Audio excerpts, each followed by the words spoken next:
Hey welcome back. I am Dharmendra Trivedi from DK academy. आज हम आप लोगों से बात करने के लिए आए हैं, हिंदी टू इंग्लिश ट्रांसलेट करने के लिए एक ट्रिक लेकर आए हैं आपके लिए, जिसको सीख कर आप लंबे से लंबा भी सेंटेंस चुटकियों में बना देंगे। आपको लगता होगा कि हम आप मुझसे मजाक कर रहे हैं, लेकिन ऐसा कुछ नहीं है। आप हमारे साथ बने रहिए वीडियो के अंत तक। हम आपको एक ऐसी ट्रिक देंगे जिसकी वजह से या जिसको सीख कर आप लंबे से लंबा सेंटेंस क्लियर कर देंगे। तो चलते हैं हम अपने सेंटेंस की और बाद में चलेंगे इस सेंटेंस को समझने के लिए। उससे पहले हमने एक वीडियो में आपको एक सेंटेंस बनाने की एक ट्रिक दी थी जो कनेक्टर्स को लेकर थी। पहले हम कनेक्टर्स छांटते थे, उसके बाद जो बचा हुआ भाग था उसको ट्रांसलेट कर लेते थे, फिर कनेक्टर के द्वारा ही सेंटेंस को बना देते थे। लेकिन इसमें ऐसा कुछ नहीं है। इस ट्रिक को समझने से पहले हम आपको एक सेंटेंस सिखाते हैं। दूसरी ट्रिक के अनुसार हम लिखते हैं कि मैं राकेश के साथ फुटबॉल खेल रहा हूं।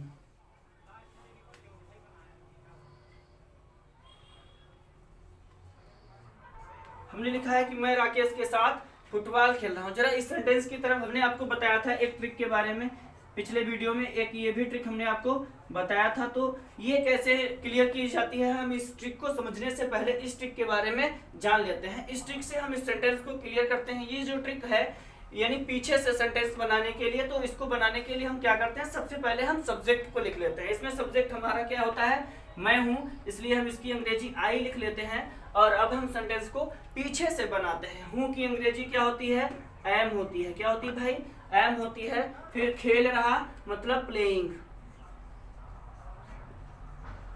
खेल रहा मतलब प्लेइंग। क्या खेल रहा, फुटबॉल।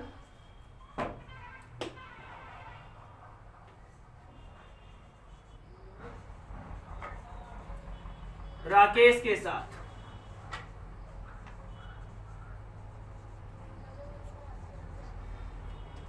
क्या है सेंटेंस बना, I am playing football with Rakesh. Sentence हमने पीछे की ट्रिक से बनाया है। सबसे पहले सब्जेक्ट, फिर पीछे से हूं के लिए एम, खेल रहा के लिए प्लेइंग, फुटबॉल राकेश के साथ विद राकेश। तो हमें लगता है ये जो सेंटेंस हमारा है ये बिल्कुल करेक्ट बन गया है। कैसा बना है ये सेंटेंस जो है वो बिल्कुल करेक्ट बना है। लेकिन अब हम दूसरा सेंटेंस लिखते हैं कि मैं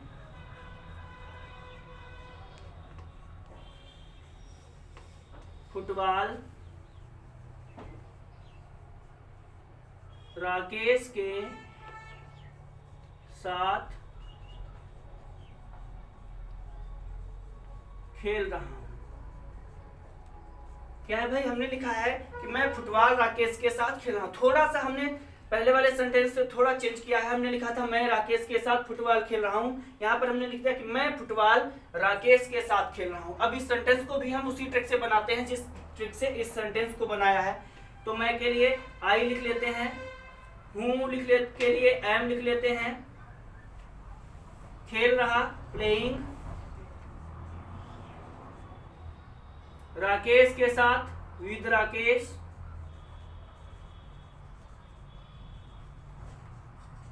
फुटबॉल।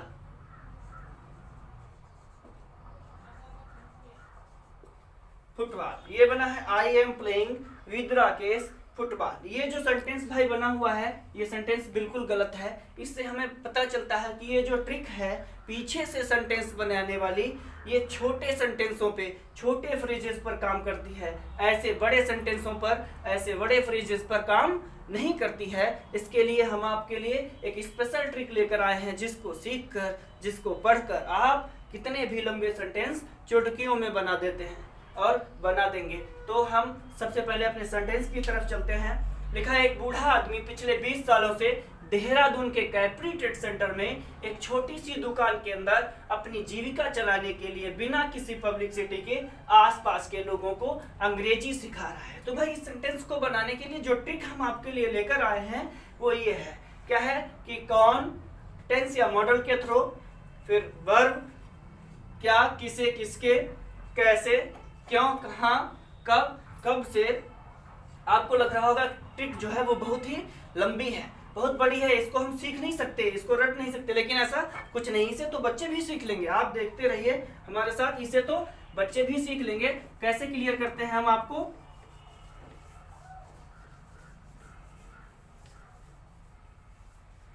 तो जो सेंटेंस है वो, एक बूढ़ा आदमी पिछले 20 सालों से देहरादून के कैप्री ट्रेड सेंटर में एक छोटी सी दुकान के अंदर अपनी जीविका चलाने के लिए बिना किसी पब्लिसिटी के आसपास के लोगों को अंग्रेजी सिखा रहा है। तो सेंटेंस बनाने के लिए सबसे पहले हमारा इस ट्रिक में क्या आया है, कौन। क्या आया है, कौन। तो हम जानते हैं भाई कौन है वो, यानी पता लगाते हैं सेंटेंस में कौन है वो जो किसी काम को अंजाम दे रहा है, किसी कार्य को कर रहा है। तो हमें आंसर मिलता है जब हम इससे क्वेश्चन करते हैं कि कौन है वो जो किसी कार्य को कर रहा है, तो हमें आंसर मिलता है एक बूढ़ा आदमी। क्या है भाई, कौन है वो, एक बूढ़ा आदमी है। हम लिख लेते हैं एन ओल्ड मैन, हमने लिख लिया एन ओल्ड मैन। अब हम देख रहे हैं कि वाक्य के लास्ट में रहा है, रही है, रहे हैं। 95% बच्चे आप लोगों में से यही कहेंगे कि रहा है, रही है प्रेजेंट कॉन्टिन्यूअस है। हम भाई लिख लेते हैं इज। इज हम थोड़ा यहाँ पर स्पेस दे लेते हैं। ये स्पेस हमने आप क्यों दिया है, किस लिए दिया है, ये आपको बाद में बताएंगे। यहाँ पर भी हमने कुछ स्पेस दिया है डॉट डॉट करके, ये भी हम आपको बाद में बताएंगे कि कैसे हुआ है, क्या हुआ है। तो यहाँ पर हमने लिखा एन ओल्ड मैन इज। अब हम इससे, ये भी कौन हो गया और टेंस या मॉडल के थ्रू हमारी ये हो गई। और हम देखते हैं कि वर्ब, क्रिया क्या है भाई इसमें। ये जो बूढ़ा आदमी है ये क्या कर रहा है, क्या कर रहा है, जब हम पता करते हैं तो पता चल रहा है कि ये सिखाने का कार्य कर रहा है। किस चीज का कार्य कर रहा है, सिखाने का कार्य कर रहा है। हम लिख लेते हैं टीचिंग। टीचिंग भाई क्या सिखाने का कार्य करता है, क्या सिखाने का, अंग्रेजी। टीचिंग इंग्लिश, क्या सिखाने का कार्य करता है, अंग्रेजी सिखाने का। किसे, अंग्रेजी सिखा रहा है, तो किसे सिखा रहा है, तब हमें पता चलता है कि आसपास के लोगों को। किसको भाई सिखा रहा है, आसपास के लोगों को। To the people of nearby places. Nearby places मतलब आसपास की जगहों के जो लोग हैं उनको सिखा रहा है। अब यहाँ तक तो हो गया। अब हम करते हैं कैसे सिखा रहा है, कैसे सिखा रहा है। अब हम जब इससे प्रश्न करते हैं फिर सेंटेंस से कि सिखा रहा है तो कैसे सिखा रहा है। अब कैसे सिखा रहा है तो हमें पता चलता है कि बिना किसी पब्लिसिटी के, बिना किसी पब्लिसिटी के हम लिख लेते हैं विदाउट एनी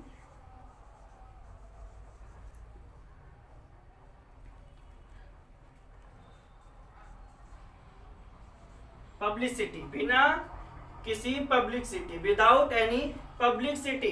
अब हम कैसे सिखा रहा है, बिना किसी पब्लिसिटी के। क्यों सिखा रहा है, इसका कारण क्या है, क्यों सिखा रहा है, क्या सिखा रहा है, क्यों सिखा रहा है, क्या हो गया, किसे सिखा रहा है, ये भी हमारा हो गया। कैसे सिखा रहा है, ये भी हमारा हो गया। अब हम देखते हैं कि क्यों सिखा रहा है। तो क्यों सिखा रहा है, अपनी जीविका चलाने के लिए। किस लिए सिखा रहा है भाई, अपनी जीविका चलाने के लिए। तो फॉर रनिंग his livelihood, अपनी जीविका चलाने के लिए सिखा रहा है। यहाँ तक हमारा हो गया। अब हम देखते हैं कि कहाँ सिखा रहा है, कहाँ सिखा रहा है। तो हमें पता चलता है कि एक छोटी सी दुकान के अंदर, यानी देहरादून के कैप्री ट्रेड सेंटर में एक छोटी सी दुकान के अंदर सिखा रहा है। इतना है इसका, यानी देहरादून के कैप्री ट्रेड सेंटर में एक छोटी सी दुकान के अंदर। तो जो सबसे इतनी जगह है इसके अंदर सिखा रहा है। तो हम सबसे पहले जो छोटी जगह है उसके बारे में बात करते हैं, छोटे प्लेसेस के, यानी एक छोटी सी दुकान के अंदर, एक छोटी सी दुकान के अंदर। इसके लिए हम क्या करेंगे, inside, inside a small shop, inside दुकान के अंदर, inside के अंदर, यानी inside a small shop, एक छोटी सी दुकान के अंदर। कहाँ भाई, कैप्री ट्रेड सेंटर में, एट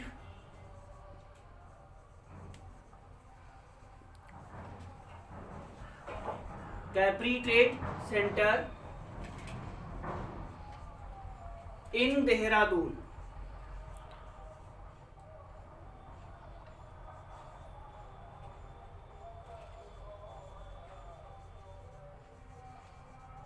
इन देहरादून।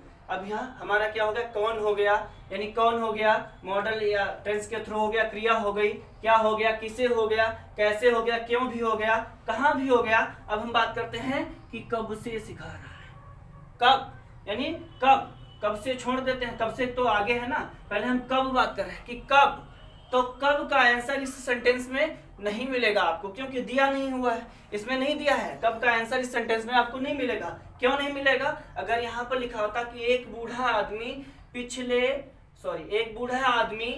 सुबह 4 बजे से, एक बूढ़ा आदमी सुबह 4 बजे से 6 बजे तक लिखा होता, अगर यहाँ पर एक बूढ़ा आदमी सुबह 4 बजे से 6 बजे तक पिछले 20 सालों से देहरादून के कंप्यूटर सेंटर में एक छोटी सी दुकान के अंदर अपनी जीविका चलाने के लिए बिना किसी पब्लिसिटी के आसपास के लोगों को अंग्रेजी सिखा रहा है। तो अगर यहाँ पर होता है एक बूढ़ा आदमी सुबह 4 बजे से 6 बजे तक, तब हमें भाई कब का आंसर मिल जाता। लेकिन ऐसा है नहीं इस सेंटेंस में, इस सेंटेंस में ऐसा नहीं दिया है, तो कब का आंसर आपको नहीं मिलेगा। इसलिए हम इसको छोड़ देते हैं, क्योंकि इसमें है ही नहीं। हम बात करते हैं कि कब से सिखा रहा है। तो कब से सिखा रहा है?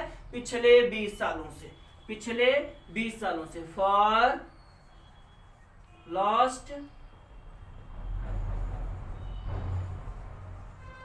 20 years, फॉर लास्ट 20 years। अब हम पूरा सेंटेंस देखते हैं कि पूरा सेंटेंस हमारा क्या बना है। An old man is teaching English to the people of nearby places without any publicity for running his livelihood inside a small shop at Capri Trade Center in Dehradun for last year। जो हमने space छोड़ा था भाई, ये क्या है, इसमें क्या है कि इसमें इज लगा हुआ है, लेकिन हम रहे हमने पढ़ा है तो कॉन्टिन्यूअस हो जाता है, गागी के फ्यूचर हो जाता है। लेकिन अगर सेंटेंस में टाइम ड्यूरेशन दी हुई है पिछले 20 सालों से, तो भाई वो परफेक्ट कॉन्टिन्यूअस हो जाता है, प्रेजेंट परफेक्ट कॉन्टिन्यूअस। उसमें हम क्या लगाते हैं, हैज बीन लगाएंगे। इसमें क्या लगाएंगे भाई, हैज बीन लगाते हैं, HASBEEN, हैज बीन। अब ये सेंटेंस हमारा बिल्कुल सही हो गया है कि an old man has been teaching English to the people of nearby places without any publicity for running his livelihood inside a small shop at Capri Trade Center in Dehradun for last 20 years। यहाँ पर क्या है, यहाँ पर ये space हमने छोड़ा था, इसके हो सकता है कि किसके साथ, अगर आगे किसके साथ तो आप लिख सकते हैं विद whom। अगर यहाँ पर हो किसके बारे में है ना, ये भी तो हो सकता है कि किसके साथ। अगर वो अंग्रेजी सिखा रहा है तो किसके साथ सिखा रहा है ना, किसके साथ भी हो सकता है, तो हम क्या लिखेंगे विद whom। यहाँ पर किसके बारे में भी हो सकता है, किसके बारे में। तो जब किसके बारे में होगा तो हम क्या लिखेंगे यहाँ पर अबाउट whom, क्या लिखेंगे अबाउट whom। बाकी हमने आपको बताया है कि सेंटेंस को कितना भी बड़ा हो, कितना भी लंबा हो, आप इस ट्रिक से सेंटेंस को चुटकियों में बना देंगे। अगर आपको ये ट्रिक अच्छी लगी हो तो हमारे इस ट्रिक को आप अंत तक वीडियो में देखें और उसको लाइक करें, कमेंट करें। और अगर आप हमारे चैनल पर पहली बार आए हैं तो चैनल को सब्सक्राइब कर दीजिए, साथ ही साथ बेल आइकन भी दबा दीजिए, ताकि हमारे आने वाले वीडियो आप तक आसानी से पहुंच सकें। धन्यवाद।